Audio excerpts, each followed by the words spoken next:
একদিকে হোয়াইট হাউসের নতুন জীবনের আনন্দ, অন্যদিকে যুদ্ধের পুরনো ক্ষতের ভারী স্মৃতি। এই দুই বিপরীত আবেগ যেন একসঙ্গে এসে দাঁড়ালো ক্যারোলাইন লেভিটকে ঘিরে। কন্যা সন্তানের জন্মের আনন্দময় মুহূর্তে তাকে অভিনন্দন জানালো ইরান, আর একই সঙ্গে তুলে ধরলো এক ভয়াবহ ঘটনার স্মৃতি, যাকে তারা বলছে মিনাপ ট্র্যাজেডি। হোয়াইট হাউসের প্রেস সেক্রেটারি ক্যারোলাইন লেভিট সম্প্রতি তাঁর দ্বিতীয় কন্যা সন্তান ভিভিয়ানকে স্বাগত জানান। সামাজিক যোগাযোগ মাধ্যমে তিনি লেখেন, নবজাতক আসার মুহূর্তেই পরিবারে ভালোবাসা আর আনন্দে ভরে ওঠে পরিবেশ। 28 বছর বয়সে তিনি যুক্তরাষ্ট্রের ইতিহাসের সবচেয়ে কম বয়সী প্রেস সেক্রেটারি হিসেবে দায়িত্ব পালন করছেন। তাঁর এই সুখবর দ্রুতই আন্তর্জাতিক গণমাধ্যমে ছড়িয়ে পড়ে।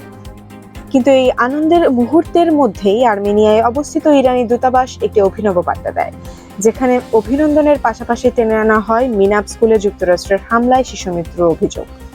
দূতাবাসের বার্তায় বলা হয়, শিশুরা নিষ্পাপ ও ভালোবাসার যোগ্য, কিন্তু একই সঙ্গে যুদ্ধের সেই ভয়াবহ ঘটনার কথা স্মরণ করিয়ে দেওয়া হয়, যেখানে বহু শিশুর মৃত্যু হয়েছে বলে ইরান দীর্ঘদিন ধরে দাবি করে আসছে। এই বার্তাই মুহূর্তে সামাজিক যোগাযোগ মাধ্যমে নতুন বিতর্কের জন্ম দেয়।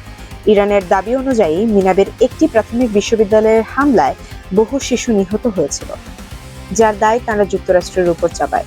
তবে এই ঘটনার প্রকৃত সত্য নিয়ে আন্তর্জাতিক পর্যায়ে এখনো ভিন্ন ভিন্ন ব্যাখ্যা রয়েছে। পশ্চিমা বিভিন্ন প্রতিবেদনে বলা হয়েছে, সামরিক অভিযানের সময় লক্ষ্যভ্রষ্ট হয়ে হামলা হতে পারে, তবে তা নিয়েও এখনো চূড়ান্ত কোনো ঐকমত্য নেই।